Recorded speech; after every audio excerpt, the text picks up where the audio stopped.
गुजरात में 3 राज्यों में रामनवमी के दिन और उसके बाद से हिंसा देखी जा रही है। बंगाल में तो अभी भी स्ट्रीट फुट हिंसाओं का दौर जारी है। वहाँ की सरकार बोलती है बीजेपी का हाथ है, बीजेपी कहती है वहाँ की सरकार अपीसमेंट पॉलिटिक्स कर रही है। इस पूरे मामले पे आपका क्या रुख है? जहाँ कहीं भी हिंसा या वायलेंस होती है उसकी जिम्मेदारी वहाँ के स्टेट गवर्नमेंट पर आयद होती है। ये उनकी नाकामी है कि उन्होंने उस वायलेंस को रोका नहीं, और साथ ही साथ ये उन लोगों का भी उसमें इन्वॉल्वमेंट होता है जो अगर कोई प्रोसेशन निकालते हैं और वो प्रोसेशन में वायलेंस होता है तो जो ऑर्गेनाइजर्स है उनकी भी जिम्मेदारी उस पर आयद होती है कि उन्होंने उस वायलेंस को रोका नहीं बल्कि उसको आगे बढ़ाया भी। ये दो चीज़ें फैक्ट है, इसको कोई डिनाई नहीं कर सकता है। और तीसरी बात यह है कि जो कुछ बिहार में हुआ है, बिहार शरीफ में, जहाँ पर एक 100 साला मदरसे अजीज़िया को जला दिया गया, एक मस्जिद के मीनार को डैमेज किया गया और वहाँ पर एक टारगेटेड मुस्लिम माइनॉरिटी के दुकानों को निशाना बनाया गया, इससे साफ जाहिर है कि इसमें बहुत बड़ी प्लानिंग हुई है। और बिहार की नीतीश कुमार और तेजस्वी की सरकार को ये मालूम था कि नालंदा एक सेंसिटिव डिस्ट्रिक्ट है, नीतीश कुमार मुख्यमंत्री का होम डिस्ट्रिक्ट है, उसके बावजूद भी आप सासाराम में भी गड़बड़ हुई। तो ये सरासर बिहार में जो कुछ हुआ ये सरकार के ऊपर जिम्मेदारी आयद होती है कि उन्होंने वायलेंस को रोका नहीं, और उनको मालूम था, उनके पास रिपोर्ट्स, इंटेलिजेंस रिपोर्ट्स थे कि यहाँ पर वायलेंस हो सकता है। 2016 में भी इस तरह का एक वायलेंस नालंदा में हुआ था, और अफसोस की बात यह है कि वहाँ पर एक मदरसे अजीज़िया को पूरा जला दिया गया। 100 साल का मदरसा, 4000 किताबें उसमें, कुरान करीम भी है, इन्हें मैन्युस्क्रिप्ट से, रेयर मैन्युस्क्रिप्ट, उसको जला दिया गया है। और आपके वहाँ हुकूमत की नाकामी, और आप देखिए कि नीतीश कुमार जो है उन पे कोई रिमोर्स ही नहीं है, उनको कोई तकलीफ ही नहीं हो रही उनको। कल इफ्तार की पार्टी में चले गए, टोपी सर पर पहन लिए, शॉल पहन लिए, अरे कुछ तो हमदर्दी दिखाते, गम दिखाते। और वो आरजेडी का जो नेता है वो कहता है कि ट्वीट कर दिया। अरे भाई ज़बान से बोलो ना, कंडेम करो। तो ये पूरी खुली साजिश है कि बीजेपी इस तरह से ये जो राइट हुआ है बिहार में, उसके ज़रिए से वो अपना कंसोलिडेशन करना चाहते हैं, और नीतीश कुमार और तेजस्वी यादव ये चाहते हैं कि मुसलमानों को बिहार के हमेशा उनके दिलों में खौफ पैदा कर दिया जाए। तो सुनिए, ट्वीट से काम नहीं होगा। आप सत्ता में हैं, आप मंत्री हैं, आप पावर शेयर कर रहे हैं, क्यों नहीं अभी तक आप और आपके चचा जाकर उस जगह का इंस्पेक्शन करते, उस मदरसे अजीज़िया का, उस मस्जिद को जुटाने की कोशिश की गई थी? क्यों नहीं आपकी सरकार ने अब तक कंपनसेशन का ऐलान किया? क्यों नहीं अभी तक आपने उन पुलिस वालों के खिलाफ एक्शन लिया जिनकी मौजूदगी में वायलेंस हुआ? क्यों नहीं आप ये अरेस्टिंग जो लोग किए कर रहे हैं? ये तो इनकी नाकामी है, बिल्कुल सरासर इनकी नाकामी है, और हम कंडेम करते हैं। और देश के होम मिनिस्टर बोलते हैं कि उल्टा लटका देंगे अगर उनकी सरकार होती। तो फिर वडोदरा में क्या हुआ? उल्टा लटका देंगे तो कर्नाटका में इदरीस पाशा को जिसने मारा उसको उल्टा लटकाएंगे होम मिनिस्टर साहब। कर्नाटका में आपकी सरकार है ना, आपका मुख्यमंत्री है। इदरीस पाशा को रामनगर डिस्ट्रिक्ट से किडनैप करके 20 लाख रुपये रैंसम पूछा गया, 20 लाख रुपये, और नहीं देने की बुनियाद पर उसको आप मॉबलिज कर दिए, उसको उल्टा लटकाएंगे। जुनैद नसीर को हरियाणा में मार दिए ले जाकर, क्या होम मिनिस्टर अमित शाह उन जो मारने वालों को उल्टा लटकाएंगे? ये कौन सा ये बात करते हैं? तो बंगाल के हिंसा को कैसे देख रहे हैं सर? मैं जो वायलेंस होता है उसकी जिम्मेदारी स्टेट गवर्नमेंट पर आयद होती है, वो उनकी नाकामी है। और जो प्रोसेशन निकालते हैं उन पर भी जिम्मेदारी आयद होती है कि उनका प्रोसेशन निकाला गया, उनकी भी जिम्मेदारी होती है कि वायलेंस को ना होने दें। ममता बनर्जी ने ये बोला है सर कि जहाँ से प्रोसेशन निकलता है वो मुस्लिम इलाके में नहीं जाए, और उन्होंने ये भी बात कही है कि सेंटर से लोग आए थे, 5 स्टार होटल में रुके थे और उन्होंने पूरी साजिश रची है। तो आप क्या सो रहे थे? होटल में रेड मारना था, आप उनको उठाना था होटल से उनको। और अगर जुलूस का परमिशन जो एक रूट दिया गया था, अगर रूट से अगर कोई डाइवर्ट कर रहा है तो आप उनको रोक देते वहाँ पर। हर प्रोसेशन का एक रूट मैप होता है ना, आप रूट मैप को फॉलो करिए। तेलंगाना में भी हेट स्पीच का मामला सामने आया सर, रामनवमी के दिन केस तो दर्ज हुआ है लेकिन कोई पुख्ता कार्रवाई नहीं। हम तेलंगाना सरकार से इस बात का डिमांड करते हैं कि जिस शख्स ने वाहियात बातें की हैं उसका बेल का कंडीशन यही था कि वो दोबारा इस तरह की बकवास और हेट स्पीच नहीं देगा। उन्होंने इस तरह का भाषण देकर अपने बेल कंडीशन का वायलेशन किया है। हम उम्मीद करते हैं कि हाई कोर्ट में उनका बेल कैंसलेशन के लिए कमिश्नर ऑफ पुलिस और यहाँ का एडमिनिस्ट्रेशन उस पर एक्शन लेगा। और उसी शख्स के ख़िलाफ़ महाराष्ट्र में भी एफआईआर हुआ है, तो वो बार बार अपने ही बेल के कंडीशंस को वायलेट कर रहे हैं और ये फिट केस है उनके ख़िलाफ़ लीगली आगे बढ़ने के लिए। और संगारेड्डी में जो पटनचेरू में जिस 3 बच्चों को मारा और पीटा गया मार्केट के मामलात में, कल मेरी डीएसपी संगारेड्डी से बात हुई है। उन्होंने मुझे यकीन दिलाया है कि वो अनलॉफुल कन्फाइनमेंट और असॉल्ट का केस बुक किए हैं। मैंने उनसे कहा है कि सर वो उसमें सेक्शन लगाइए 307 अटेम्प्ट टू मर्डर का, क्योंकि एक बच्चे का हाथ टूट गया, दूसरे बच्चे के दांत टूट गए हैं। तो खैर उनको नहीं पता था। आज हमारे पार्टी के लोग वहाँ गए हैं, उन बच्चों को भी लेकर गए, केस रजिस्टर हुआ है और उन्होंने मुझे यकीन दिलाया कि अनकरीब में उन तमाम जो एलिज्ड एक्यूज है उनको जल्द से जल्द गिरफ्तार किया जाएगा। इस तरह की घटना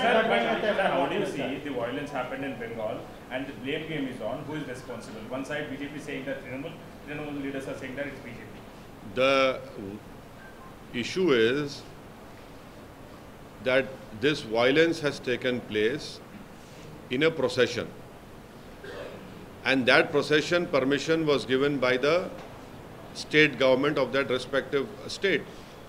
So the responsibility lies at the organizers of the procession and also at the doorstep of the state government, because it is the failure of the respective state governments that they had failed in discharging their duty of stopping the violence. And secondly, it is the pre-planned conspiracy of the people who have indulged in violence. So the responsibility lies at both the people. Failure of the state governments, whether it is the West Bengal government, whether it is the Bihar government, and whether it is the mob lynching in Karnataka of Idris Pasha, or in Vadodara also. What was the government doing? In Bihar, in 2016, same communal violence had taken place. Everyone knows that Nalanda is a very communally sensitive area. It is also the home district of the Chief Minister of Bihar. It is a complete failure of the Nitish Tejasvi RJD government that despite having IB reports that a violence can take place, you had completely failed in stopping this violence. Because of their failure, and 100-year-old Madrasa Azizia has been completely burned. More than 4,000 books, including the holy book of Quran, has been burned. And the most unfortunate part is that there is no remorse on the faces of the Chief Minister and the RJD leaders. The Chief Minister was having an iftar party yesterday. He and his coalition partner should have visited Madrasa Azizia. They should have gone and seen that one masjid minar that was damaged. They should have announced compensation. They should have announced that so-and-so police officers who were there on duty, who have failed in controlling violence, have been suspended. But no, you're not at all concerned. It helps Nitish Kumar and the RJD because they create a sense of insecurity among the Muslims of Gujarat. And on the other side, it consolidates the BJP support in the majority community. In this whole game which is being played between Nitish Kumar, Tejasvi and the BJP, Amit Shah and Modi, it is the Muslims and the people of Bihar who are suffering. Law and order has been thrown to dogs. At will, people are burning religious places. You are in the power, you are the state government. What steps have you taken? You take comfort in attending an iftar party yesterday, and now you take out today Sadbhavna rally. There was no need of Sadbhavna rally had you lived up to your duties.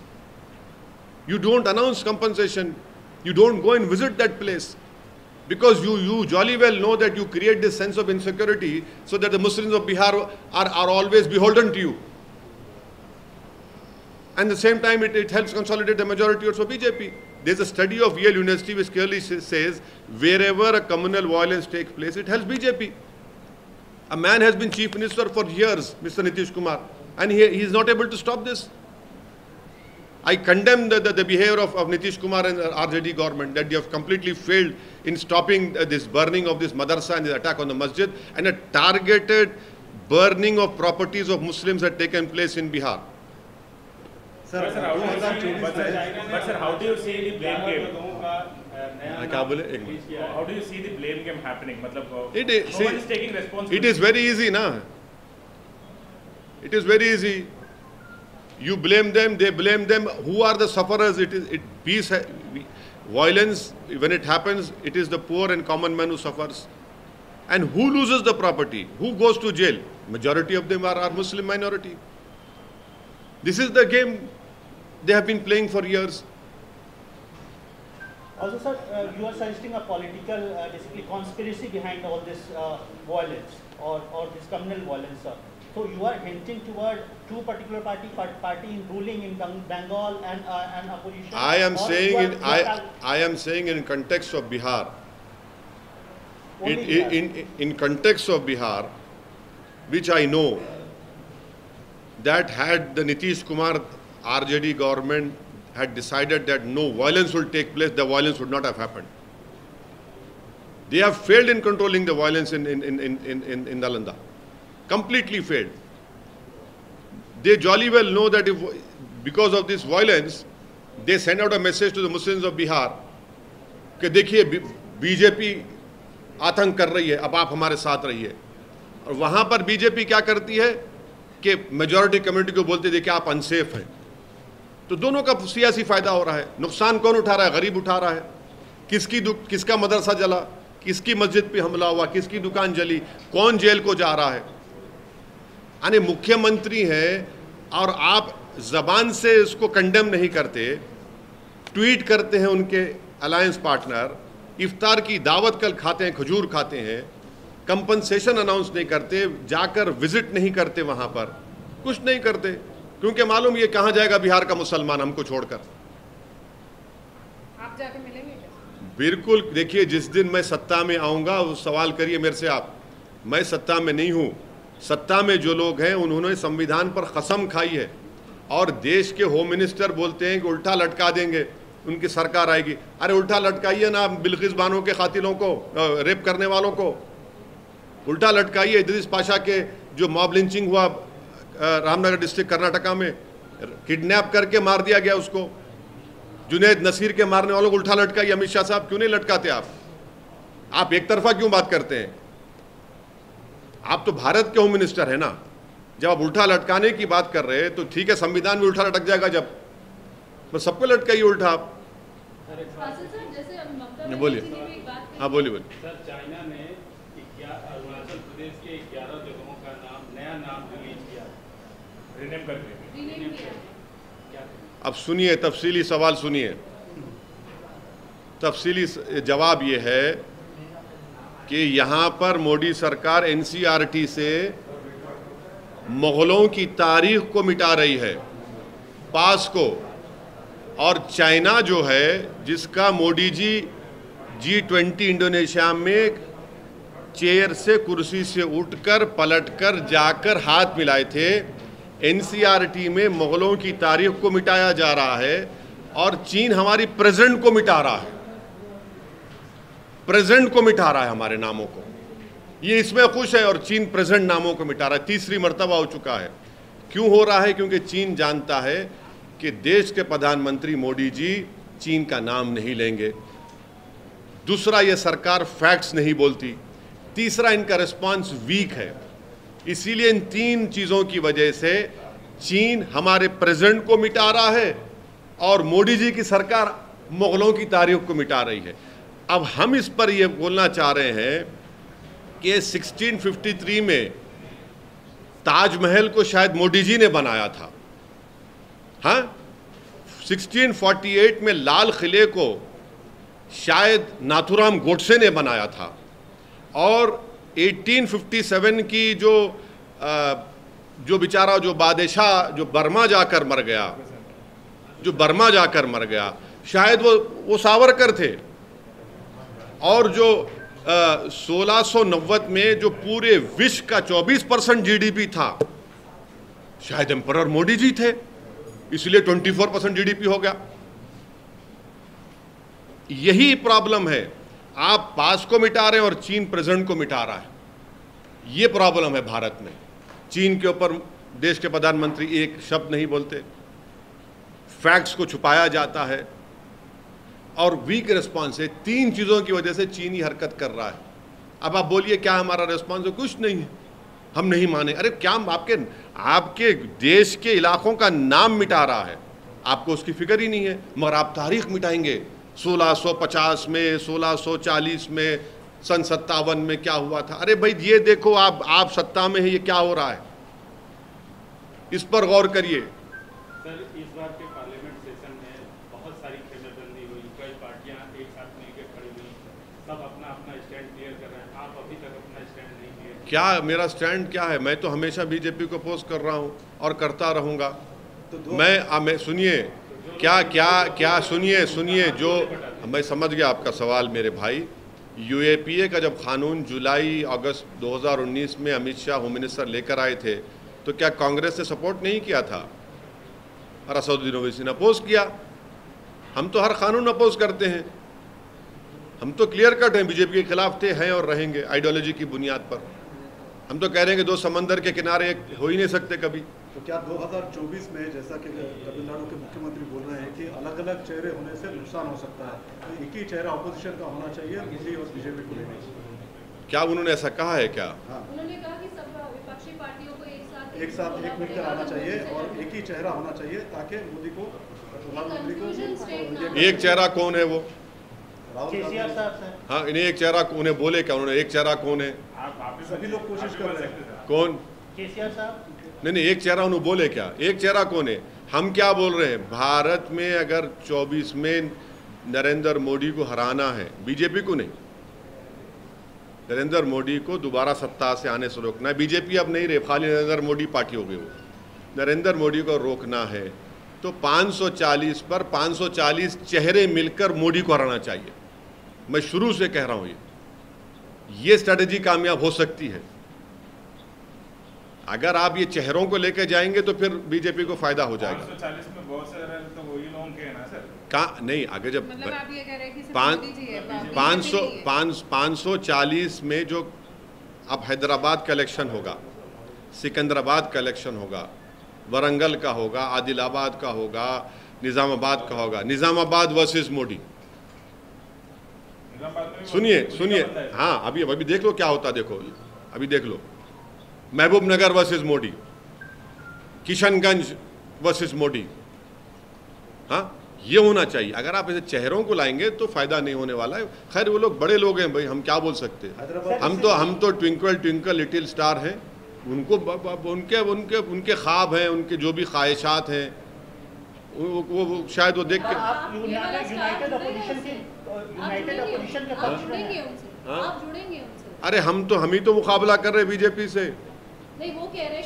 सुनिए madam, नुकसान जुनैद नसीर को हो रहा, नुकसान अखलाक पीलू को हो रहा, नुकसान इदरीस पाशा को हो रहा, मदरसे अजीज़िया जला दिया जाता है, नालंदा में मंसूर की मस्जिद पर हमला होता है, गालियां हमको दी जाती हैं, हर भाषण में गालियां हमको दी जाती हैं, यानी गंदी गंदी वाहियात बातें की जाती हैं। मेंबरशिप अब्दुल्ला आज़म की चले जाती है, मेंबरशिप फैसल की चले जाती है। कितने मिसालें आपको दूं? विक्टिम तो हम है ना, आप तो विक्टर हैं, विक्टिम तो हम हैं। सर, आपका कहना है कि यूनाइटेड अपोजिशन हो लेकिन कोई चेहरा ना हो, ये आप कहना चाहते हैं? ये मेरा मानना ये है कि भारत के जो लोकसभा के चुनाव होंगे, हर लोकसभा सीट पर बीजेपी से मुकाबला करने की ज़रूरत है, और वैसा होगा तो तभी तो कुछ होगा। तो क्या आप उनके साथ मिलेंगे सर, ये सवाल है। उनसे पूछिए मेरे से मिलना चाहते क्या। सर, तेलंगाना स्टेट के यूथ के लिए आप काफ़ी काम करते हैं। तेलंगाना स्टेट के यूथ के लिए, खासतौर से हैदराबाद के यूथ के लिए आप काम करते हैं, तमाम एजुकेशन इंस्टीट्यूट चलाते हैं। यहाँ के यूथ को लगातार कई परेशानियां सामना करना पड़ रहा है। TSPSC का इशू आया, पेपर लीक इशू। कल विकाराबाद में SSC का पेपर लीक हुआ। आज फिर वारंगल और तमाम जगहों से पेपर लीक का इशू आ रहा है। आप यहाँ की हुकूमत से क्या मांग करते हैं? नहीं, अब तो जो कल जो लीक हुआ उस पर तो बोल रहे कि उसका इतना उसका कोई इम्पैक्ट नहीं होगा। ये आज का मेरे को नहीं मालूम, मगर आज का कंप्लेंट भी DO ने कंप्लेंट लॉन्च किया पुलिस से। जैसे शुरू हुआ उसके बाद लीक हुआ। अच्छा, लीक हुआ लीक नहीं मतलब लीक हुआ। नहीं, तो एग्ज़ाम शुरू होने के बाद लीक हो गया। एग्ज़ाम शुरू लीक, ठीक है, सरकार जांच करे, कौन कर रहा है उसके खिलाफ एक्शन ले। और जो पब्लिक सर्विस कमीशन का जो लीक हुआ है वो बड़ी अफसोसनाक बात है। कई नौजवान तकलीफ़ में हैं। हम उम्मीद करते हैं कि जो SIT बनाई गई है वो उन लोगों को सख्त से सख्त सज़ा दिलाएगी, और सरकार फ़ौरन जो ऐलान किया है, उन्होंने अनाउंसमेंट किया है कि उसका अलग पेपर किया जाएगा। यकीनन तकलीफ़देह बात तो है, उन बच्चों के लिए तो बड़ी तकलीफ़देह बात होगी जो बड़ी मेहनत और जुस्तजू के साथ किए हैं। मगर हम उम्मीद करते हैं कि जल्द से जल्द एग्ज़ाम हो, और इंशाअल्लाह हमको यकीन है कि वो एग्ज़ाम होने के बाद जितने भी पोस्ट नोटिफाई हुए हैं वो 2018 से पहले वो नौजवानों को नौकरी मिलेगी। ये हमको यकीन है। सर, डिस्क्वालिफिकेशन की बात आपने की, कुछ ही देर पहले डिस्क्वालिफिकेशन की बात की है। क्या डिस्क्वालिफिकेशन? डिस्क्वालिफिकेशन, हाँ, अलग-अलग लोगों के डिस्क्वालिफिकेशन। राहुल गांधी का डिस्क्वालिफिकेशन जो चल रहा है, हाँ, कल भी आपने देखा कई सारे लोग उनके वहाँ पर। हाँ, जाना चाहिए, उनकी पार्टी का मामला है, मैं क्या करूँ। तमाम अलग दीगर पार्टियों के लोग अपनी जो सियासी अदावत है बुलाकर राहुल गांधी के साथ खड़े रहे। आपका क्या स्टैंड? अरे मैं तो देखिए, मैं उम्रा करने के लिए गया था। इम्तियाज़ जलील साहब ने पार्टी का स्टैंड वाजे किया है। उन्होंने कहा है कि जो राहुल गांधी के साथ हुआ है वो नहीं होना था।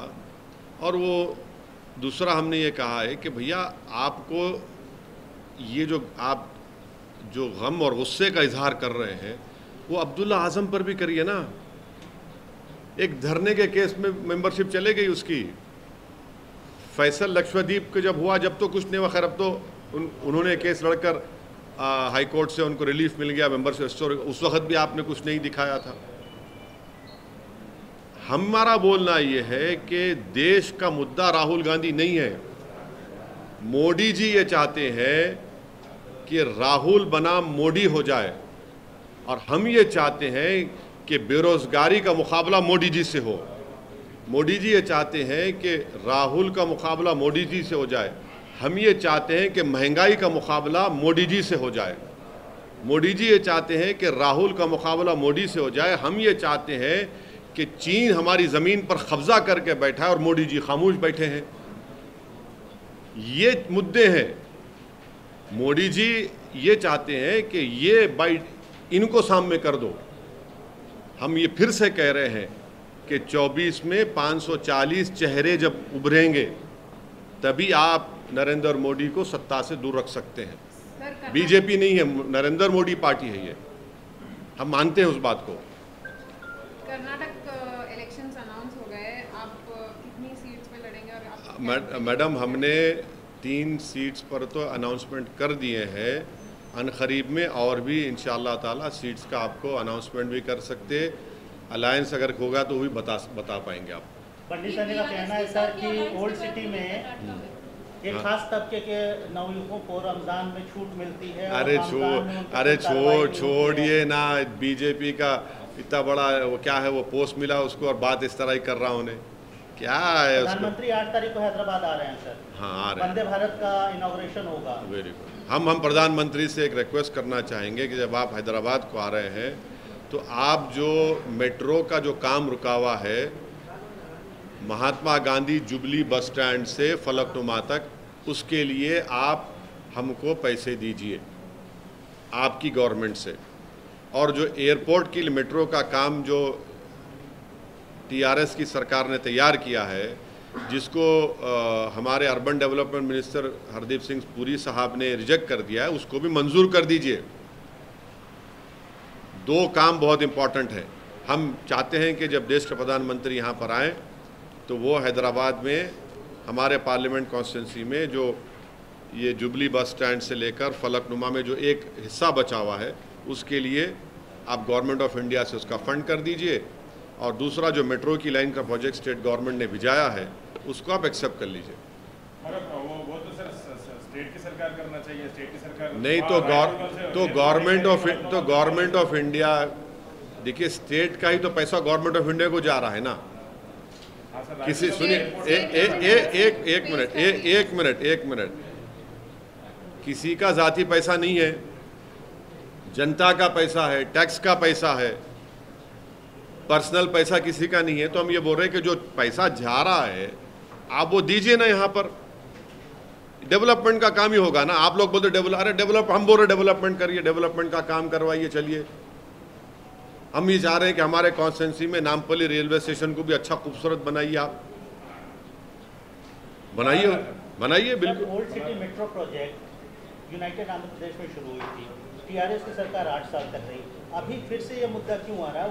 अगर सरकार, राज्य सरकार करना चाहती तो पहले कर सकती थी। बिल्कुल सही, बिल्कुल। हम तो शुरू से इस बात का डिमांड कर रहे हैं कि प्लीज करवाइए। वो एक बिट बचा हुआ है, आप करवा दीजिए, हम तैयार हैं उसके लिए। तो उसके लिए फंडिंग की ज़रूरत है। हम कह रहे हैं कि गवर्नमेंट ऑफ इंडिया फंड कर दे। स्टेट क्यों नहीं कर रही? अरे स्टेट भी करेगा भाई, दोनों मिलकर करो ना। आप तो मेरे को बदनाम करते कि खाली ओवैसी खड़े होकर भाषण देता। अरे हम तो डेवलपमेंट की बात कर रहे हैं आपसे। करा दो ना भाई, आप कराइए डेवलपमेंट का काम, आप एक्सेप्ट करिए। कर्नाटक में चुनाव के लिए क्योंकि आप भी उतर रहे, तो क्या बीआरएस के साथ आप जा सकते हैं? किसके साथ? बीआरएस के साथ। बीआरएस क्योंकि वो भी कह रही है कि आएगी।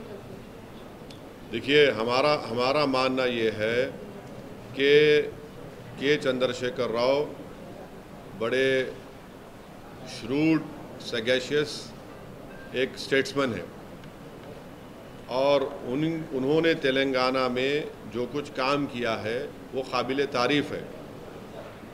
यकीनन मेट्रो के काम नहीं आए, ओल्ड सिटी में होना चाहिए, बहुत से काम नहीं हुए, होना चाहिए, मगर जो बिजली का इंतज़ाम उन्होंने किया, जो पीने के पानी का इंतज़ाम उन्होंने किया, जो इरिगेशन का इंतज़ाम उन्होंने किया, जो उनकी सरकार ने दलित, ओबीसी और माइनॉरिटी बच्चों के लिए रेजिडेंशियल स्कूल्स खोले, वो पूरे देश में कहीं पर नहीं है। तो ये काम उनका हुआ, उसको एक्सेप्ट करना पड़ेगा। हमारा उनसे इख्तलाफ था, रहेगा। हम उनको अपोज करते थे, करेंगे, मगर जहाँ पर काम हुआ तो वही बोलना पड़ेगा ये काम हुआ है। सर अपोज करने की बात है, यहाँ पर स्टेट में यूनाइटेड ऑपोजिशन की बात चल रही है सर। कौन? शर्मिला ने पुश किया है। कौन? वाईएस शर्मिला ने पुश किया है सर इस चीज़ को। कांग्रेस बीजेपी से बातचीत हुई, आपने कुछ कहा है? मेरे से कोई बातचीत नहीं हुई और मैं इनसे नहीं बात करूँगा। मैं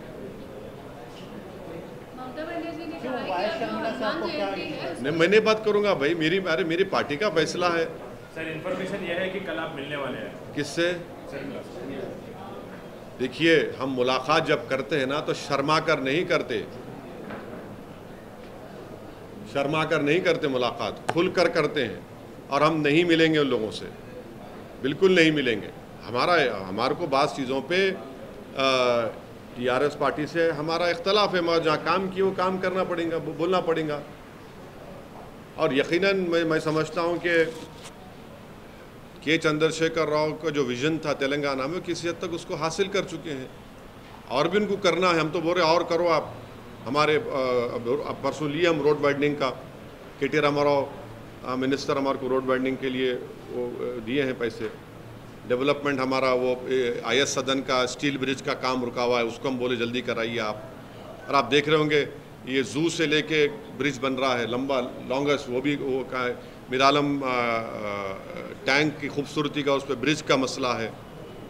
ये सब हम दौरा होना है सर आपका? हाँ, राजस्थान होगा। राजस्थान में हमने एक स्टडी करवाई है राजस्थान के मुसलमानों की बैकवर्डनेस के ऊपर, socially, educationally, poverty, health, unemployment, ये सब करा है। उसकी रिपोर्ट का हम अप्रैल के 2nd हफ्ते में जयपुर जाकर एक्सपर्ट्स को बिठाकर वो रिपोर्ट हम लोग रिलीज़ करेंगे और बताएंगे कि कैसा राजस्थान के मुसलमानों को ठगा गया है, चाहे वो भाजपा की सरकार हो या कांग्रेस की हो। वो रिपोर्ट राजस्थान में पार्टी की क्या तैयारियां हैं सर? चल रही है। पार्टी कैसे नहीं, कितने सीटों पे आप देखिए हमारी तैयारी चल रही है, हमको कामयाबी मिल रही है। हम जब बोले जनवरी में कि राजस्थान में बजट सिर्फ 99 करोड़ है, अशोक गहलोत ने उसको बढ़ा दिया, 299 करोड़ कर दिया। और फिर उसके बाद हम जुनैद और नसीर के घर पर जाकर मिले, मुख्यमंत्री को हमने कहा क्यों नहीं जाएंगे, उनको जाना पड़ा। हम हिसार गए, अब मुख्यमंत्री वहाँ पर जा रहे हैं। तो हमारा काम चल रहा है, अच्छा काम चल रहा है। हमारी टीम जमील खान साहब और पूरे हमारे कोर कमेटी के मेंबर्स बड़ी मेहनत कर रहे हैं और हम भी जा रहे हैं। मध्य प्रदेश में भी जाएगी पार्टी सर? मध्य प्रदेश में अभी हमारे को संगठन को और मजबूत करना है। अभी हम अनकरीब में हमारे उस संगठन के पोस्ट होल्डर्स का अनाउंस करेंगे, उसके बाद देखेंगे। सेंसस की बात आ रही है, उस पर वापस आ रहा है कि स्टालिन ने भी कहा कि सेंसस के ऊपर काम होना चाहिए, उसके बारे में आना चाहिए, कास्ट सेंसस जो है उसको लेकर। हाँ, कहाँ करवा दीजिए ना, जब आपके स्टेट में जहाँ जहाँ आप लोग स्टेट में पावर में वहाँ करवा दीजिए। और जब सेंसस की रिपोर्ट आएगी तो जिस कास्ट को बढ़ के हिस्सा मिला, जो पॉपुलेशन में कम है और जो पॉपुलेशन में ज़्यादा है जिनको हिस्सा नहीं मिला, उसका देंगे हिसाब। हम तो बोल रहे मुसलमानों का भी कराइए सेंसस, आप कास्ट सेंसस में मुसलमानों को उसे मुस्तस्ना मत रखिए। आप मुसलमानों में भी कास्ट है, कौन कह रहे नहीं है, बिल्कुल कास्ट है, रियलिटी है कास्ट। ममता बनर्जी जो है अब वो कह रही है कि हनुमान जयंती को लेकर जो है बहुत ज़्यादा सचेत और सतर्क रहना पड़ेगा। देखिए, लॉ एंड ऑर्डर और पीस मेंटेन करने के लिए ममता बनर्जी को पूरी कोशिश करनी चाहिए। हम भी जनता से अपील करेंगे बंगाल की कि क्यों आप वायलेंस की इजाज़त दे रहे, पीस को बरकरार रखिए, पॉलिटिकल फाइट लड़िए अपना। सर औरंगाबाद में भी हिंसा हुई सर, आपके जलील साहब के। हाँ, इम्तियाज़ जलील साहब को आप लोग क्रेडिट नहीं दे रहे, आप लोग तो क्रेडिट दे ही नहीं रहे इम्तियाज़ जलील को। हाँ, हिंसा के लिए दे दो कम से कम। चलो, अगर वो मंदिर में जाकर नहीं बैठती इम्तियाज़ जलील तो क्या होता था वहाँ पर? 3 घंटे इम्तियाज़ जलील बैठे रहे मंदिर के, पूरे क्राउड को भगाए वहाँ से। खुद पुलिस के लोग अपने व्हाट्सएप ग्रुप में बोल रहे हैं बात को कि इम्तियाज़ जलील अगर नहीं होते तो वहाँ पर हिंसा हो जाती, वहाँ पर बहुत बड़ी गड़बड़ होती। आप लोग सिर्फ नेगेटिव स्टोरीज़ को और सेंसेशनलाइज करने की स्टोरीज कैरी करते। इम्तियाज़ जलील पे करिए ना आप लोग। मेरे ख्याल से खाली एक हमारे इंडिया टीवी ने इम्तियाज़ जलील को बुलाकर उनको सराहा, उनकी मेहनत को। इंडिया टीवी बुलाए, वेरी गुड, शुक्रिया आपका। आपके ही बहादुरी के उन जर्नलिस्ट थे, उन्होंने 25-20 साल के। और फिर वहाँ पे अरेस्टिंग हो रही, वो अरेस्टिंग को, गलत लोगों की अरेस्टिंग नहीं होना, और उस जिन गलत बच्चों का अरेस्टिंग किया जा रहा है वहाँ पर हमारी मुकामी यूनिट ने वहाँ पे लीगल एड फराहम करने की कोशिश कर रहे हैं। मगर ये क्या हो रहा है, क्यों हो रहा है? इतने स्पीचेस हुए वहाँ पर, 50 लव जिहाद के ऊपर, सो-कॉल्ड लव जिहाद पर भाषणें हुई, रोकते नहीं है सब महाराष्ट्र की सरकार। और वहाँ के मुख्यमंत्री उनको अरेस्ट कराते हैं जो उनको पर्सनली कोई उनके घर में ब्लैकमेल कर रहा था। अरे भाई, ये लोग जो हेट स्पीच दे रहे हैं, जिनके आपके मंत्री बैठे हुए हैं उसमें, उन तमाम सभाओं में, डिज़ाइनर को आप कहते हैं वो डिज़ाइनर नहीं है, मगर ये तो आपके डिज़ाइनर है ना। ये जो लव जिहाद पे जो 50 मीटिंग कराई जिसमें 71 गालियाँ दी गई मुसलमानों को, इस्लाम को, क्या क्या नहीं बोला गया, ये आपको अरेस्ट ही नहीं करते।